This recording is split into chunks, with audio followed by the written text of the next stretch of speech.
Ya haleluya, Yesu Kristo nashimwe. Ndabasuhuje mu izina rya Yesu Kristo. Abo tubana mu mwanya wa niba turi buri gitondo uri hano mu gihugu cyacu cy'u Rwanda, abari ku migabane itandukanye y'isi. Yesu Kristo nashimwe. Ndagushuje mwene data, nshuti yanjye, bakristo b'itorero Elayono Mountain Church mu Rwanda, aho muri hose ndabasuhuje kandi ndabifuriza ko mwabanza Imana ku buzima bwanyu, mukabanza Imana muri byose. Uyu mwanya fata iby'Imana yakoze byose maze uhereze Imana icyubahiro, uyibwire ngo Mana urakoze, uzinze ijoro uzinguye amanywa, umpaye ikimenyetso cy'ibyiza cy'ukuri bungire neza, uzangirira neza, unyongereye iminsi yo kubaho. Uhereze Imana icyubahiro mwene data. Iki gitondo nyemerera rero uzirikane kugira neza kw'Imana ku buzima bwawe, uko waba uri kose, waba urwaye, waba ufite ikigeragezo, ndetse nawe uri mu mashimwe. Igikuru ni ugukomeza gusenga Imana no kwishimira ibyo yakoze, hanyuma ikongera igakora n'ibindi. Muri iki gitondo muri kumwe na Bishop Leonira, umushumba w'itorero Elayono Mountain Church mu Rwanda. Dukomeje kuba muri teme yacu igira iti n'Imana ifite ububasha, humura. N'Imana ifite ubushobozi, humura. N'Imana ifite imbaraga, humura. N'Imana idatererana abayisunga, humura. N'Imana yita ku batagira shinga na rugero, humura. N'Imana yumva gusenga kw'abanyamubabaro, humura. N'Imana irengera abatagira kirengera, humura. N'Imana nyamana, n'Imana yuzuye urukundo, n'Imana yuzuye kubabarira, n'Imana ikiranuka muri byose. Nuhumure wowe wizera Imana kandi uhitemo gukora ibitunganye imbere y'Imana. Erega ugomba gukizwa unakibabaye, ugomba gukizwa uri kugeragezwa, ugomba gukizwa wanashubijwe. Abantu benshi barashinyiriza ariko yasubizwa akabirambika. Ibyo ngibyo ntabwo ari byo, ahubwo ujye ukizwa mu bihe byose. Igihe cyose ukomeze kumva wishimiye kubana n'Imana. Rero nyemerera uyu mwanya dufatanye gusoma ijambo ry'Imana twihuse. Igitabo cya Yobu, ibice 36 umurongo wa 22. Tukiri muri teme yacu, dusome mu izina rya Yesu Kristo. Dore Imana ikoresha ibikomeye ububasha bwayo. Imana ishimwe.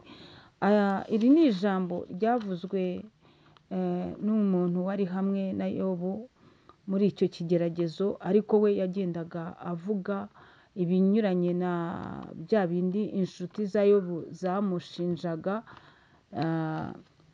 Inshuti za Yobu uko ari 3 zo zamushinjaga ko ari we wagize uruhare, ari we munyabyaha.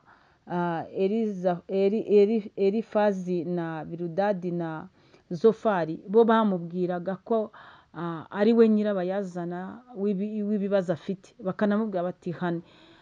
Hanyuma rero uyu mugabo we akavuga, Elihu we yavugaga asa noneho n'uvuga anyuranyije na bariya, ahubwo akagumya we avuga atsindagiye amagambo Yobu yavugaga. Kuko we Yobu yaravugaga, bo bakabyumva nk'ubwishongozi, bakabyumva nk'aho arimo gushinja Imana ibyaha.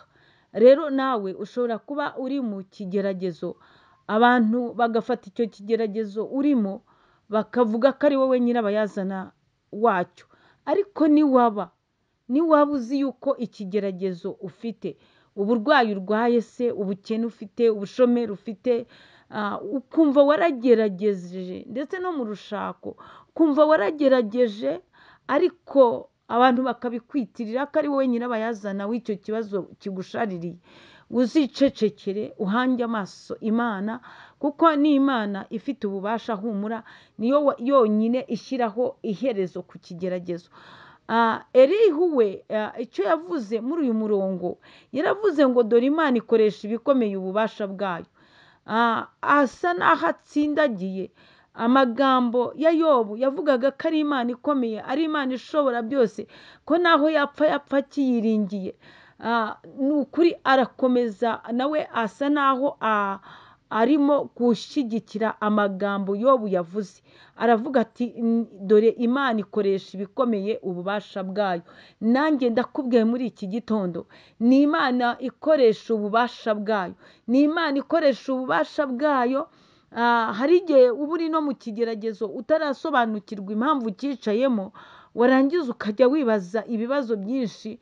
Hariho nawe n'igihe ugera ukishinja ukavuga uti wenda iyo ngira gutya biba byaragenze neza, wenda iyo nkora ubucuruzi natangiriye aha n'aha mba narungutse, wenda se mbese ibintu byose ukabona yuko ari wowe wabigizemo uruhare. Icyo gihe rero uwo ni umwuka uba uri kugushinja, nk'uko ba Elizafari bashinjaga Yobu. Ariko mu by'ukuri Imana yonyine ikoresha ibikomeye ububasha bwayo.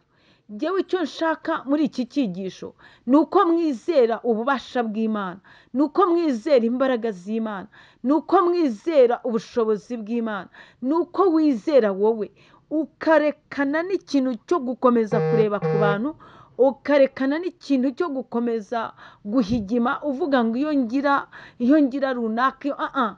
Vuga ngo ahubwo Imana nize, ningira Imana ize ibyitegereze ibirebe, ningira Imana ahindukirira undebe. Uhamagara Imana ariyo ikureba, uhamagara Imana ariyo igutabara, uhamagara Imana aba ariyo ikurengera, uhamagara Imana ihagararane n'ababisha bawe, ikuburanira kandi irakuneshereza. Rero njyewe ikintu nshaka muri iyi nyigisho ni uko wizera ububasha bw'Imana, ni uko wizera imbaraga z'Imana, ni uko wizera gukomera kw'Imana, ukumva ko imbaraga z'Imana ziri hejuru y'imbaraga z'abana b'abantu, ukumva ko ububasha bw'Imana n'ubushobozi bw'Imana biri hejuru y'ubushobozi bw'abana b'abantu. Umwana w'umuntu yahiga akavuga ati rwose ibi ntabwo bizemera, akagutega umunsi, nyamara uwo munsi ukagera we ari mu bitaro, Imana ikagutambutsa ari mu bitaro. Ibyo Imana yabikora, nawe wajyaga umureba ukagira ubwoba, ukavuga uti noneho itariki irageze ntabwo mukira, ariko iyo tariki ikagera we ari mu bitaro, cyangwa se ntitumwifurije ibitaro, ikagera yaranabyibagiwe, yarakize ku buryo akubabarira ideni. Imana ishimwe. Rero ni Imana ifite ububasha, humura, kuko ijambo Elihu aravuze ngo dore Imana ikoresha ibikomeye ububasha bwayo. Ndifuza ko mu buzima bwawe, ndifuza ko muri ubu buzima uhagazeho, muri iyi situwasiyo itakoroheye, ndifuza ko Imana ikoresha ububasha bwayo, ikoresha ibikomeye ububasha bwayo. Nikora ibikomeye ibikoresheje ububasha bwayo, amatwi azabyumva azacura inzeri, iminwa izavuga yere guceceka, abanzi bawe bazagutangira ubuhamya. Yewe reka nkubwira, nibo ba mbere twabonye yuko inshuti za Yobu zamuteraga ibisongo, zamubwiraga amagambo akakaye. Uwiteka Imana yabategetse yuko bazana, yarabategetse arababwira ati mugende musange umugaragu wanjye Yobu abasabire imbabazi, kuko ntabwo mwakoze neza. Ngo bazana ibimasa, yewe babizana kwa Yobu, ngo Yobu agisabira bagenzi be imbabazi, ngo ni uko Uwiteka ahera ko aramwunamura. Bivuga iki rero? Bivuga ngo abakubabaje ni benshi, ariko Uwiteka namara gukoresha ibikomeye ububasha bwe, uzabababarire, kandi n'uyu munsi ntibakagutwara umwanya munini, ujye ugenda ubababariye. Dore Imana ikoresha ibikomeye ububasha bwayo. Hanyuma akomeza avuga ngo umwigisha uhwanye nayo ninde?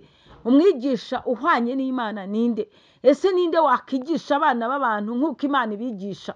Ese ninde wakwigisha abana b'abantu kugira ngo bareke ibyaha nk'uko Imana ibibigisha? Ninde?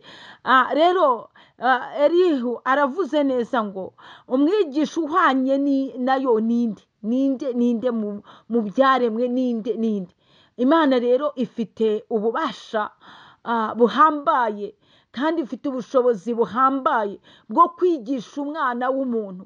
abanyarwanda bo baravuga ngo isi ntisakaye, ngo ntawe utavirwa. Iyo terime iba ishaka kuvuga ko nta muntu utahura n'ikigeragezo, nta n'umuntu Imana itanyuza ahantu muri gobyori ngo abanze ace bugufi yubaha izina ry'Uwiteka Imana ishobora byose. Rero navuganaga nawe uri mu kigeragezo, ufite abakubabaza n'abagushinyikiye, ufite abakubeshyera ndetse n'abagukubitira agatoki ku kandi, wowe nakubwiraga ngo dufite Imana ifite ububasha, humura. Dufite Imana ikoresha ibikomeye ububasha bwayo, humura. Nuhumure kandi dufite Imana yigisha. Dufite Imana yigisha. Burya iyo Imana iguteturuye ikakugirira neza, abantu bari bazi ko nta wagutabara, bari bazi ko nta wakurengera, nyamara burya ibibigishije. Iyo bakubonye usigaye usa neza, bakakubona Imana yaraguhinduriye izina n'amateka, burya nabwo ibibigishije. Ni Imana rero ifite ububasha, humura. Humura, nukomere nushikame.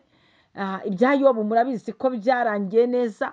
Ndahamya neza nubwo ubabaye, ntabwo urageragezwa nka Yobu, ntabwo uragera ha Yobu, ariko byarangiye neza mu bice 42 niho Yobu yavuze atangiye, aravuga ngo nzi yuko ushobora byose kandi nta kibasha kurogoya imigambi yawe yose. Imana nishimwe.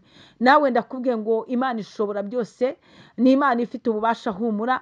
Nta kintu kizabasha kurogoya imigambi y'Imana ku buzima bwawe. Nuhumure rero, nushikame mu kw'Imana, nushikame mu Mana yawe, ntihagire ikikuzunguza nk'umuyaga. Oya, nta cyabasha kurogoya imigambi myiza y'Imana ku buzima bwawe. Shalom, muhahe muronke, mugendane n'Imana. Imana ibanezeze cyane.